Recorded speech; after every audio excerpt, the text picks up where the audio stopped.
Teaching প্রফেশনে দীর্ঘকাল থাকার কারণে আমার মন যথেষ্ট স্টুডেন্ট সেন্ট্রিক।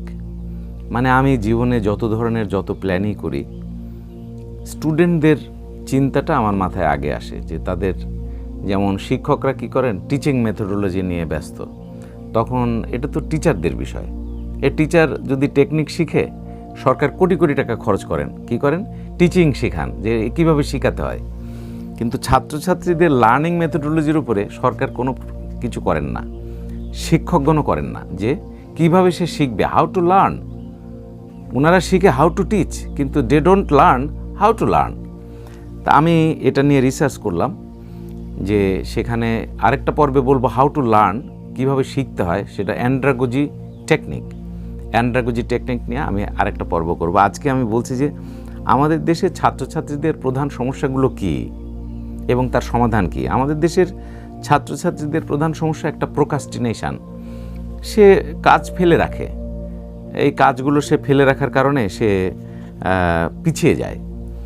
তো এর পদ্ধতি কি, সলিউশন কি, যে কাজ দেখে তো ভয় পায়, মন তো বেয়াড়া হয়ে যায়।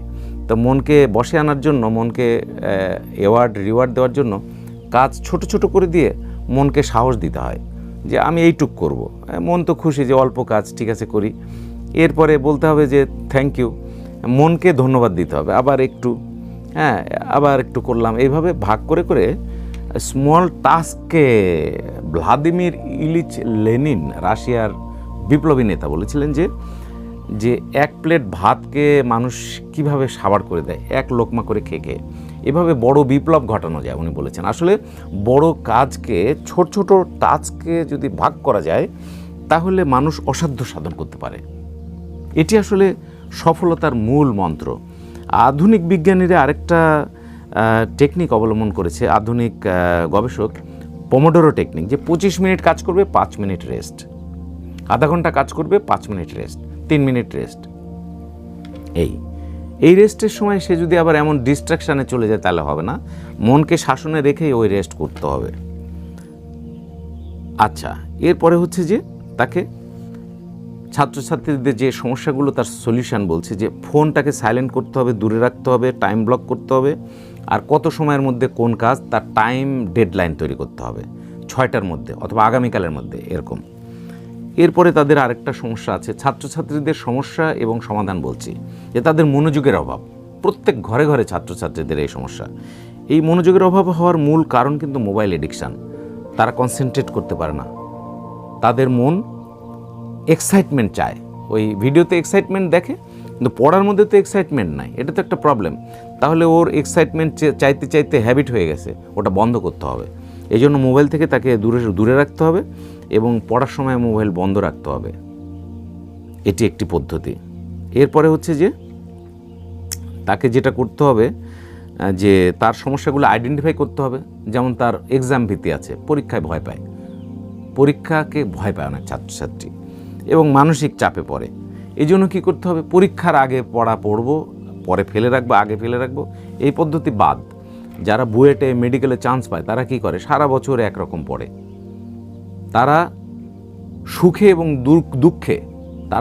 এবং দুঃখে নির্বিকার চিত্তে পড়ার কর্ম করে, লেখাপড়ার কর্ম করে। তো প্রত্যেক ধর্মগ্রন্থেই আছে যে সাধনা, ধৈর্য। শ্রীমদ্ ভগবদ্গীতায় আছে যে সুখে এবং দুঃখে নির্বিকার চিত্তে আপন কর্ম করে, তাকে বলা হয় কর্মযোগী। ছাত্রছাত্রীতে তো কর্মযোগী, তার পড়াশোনাটাই হলো কর্মযোগ। তো এটা করতে হবে, তাকে গভীরতায় যেতে হবে। আরেকটা কি, যে টাইম ম্যানেজমেন্ট, সময় ব্যবস্থাপনা, সেটি তো বললাম। তার টাস্ককে প্রায়োরিটি করতে হবে, যে এই পড়া ওই পড়া, কোন পড়া জরুরি সেটা পড়তে হবে আগে, কোন পড়াটা জরুরি আবার গুরুত্ব কোনটা সেটা আগে পড়তে হবে। আরেকটা প্রবলেম আছে যে উৎসাহের অভাব। তাহলে আগেরটা কি, সময় ব্যবস্থাপনা, ওটা বললাম। আর এখন বলছি যে উৎসাহের অভাব, এটার সলিউশন কি। উৎসাহ আসে কোথা থেকে, যখন মানুষের জীবনে বড় একটা গোল থাকে। যারা অ্যাম্বিশাস, তারা পরিশ্রমী। যার ইনকাম টার্গেট থাকে 30,000 টাকা, সে এক রকমের কাজ করে। আর যার ইনকামের টার্গেট থাকে 1,30,000 টাকা, সে আরেক রকমের পরিশ্রম করে। আর যার ইনকামের টার্গেট থাকে 1,30,00,000 টাকা, তার আরেক রকমের রুটিন থাকে। আর যে দিনমজুর, তার টার্গেট থাকে হয়তো 400-500 টাকা দিনে হয়তো ইনকাম করা। এই যে প্রত্যেকটা মানুষের যে কাজ ধরন, সেটি অনুযায়ী সে কাজ করে, এটার উপরেই তার কাজের গুরুত্ব হয়।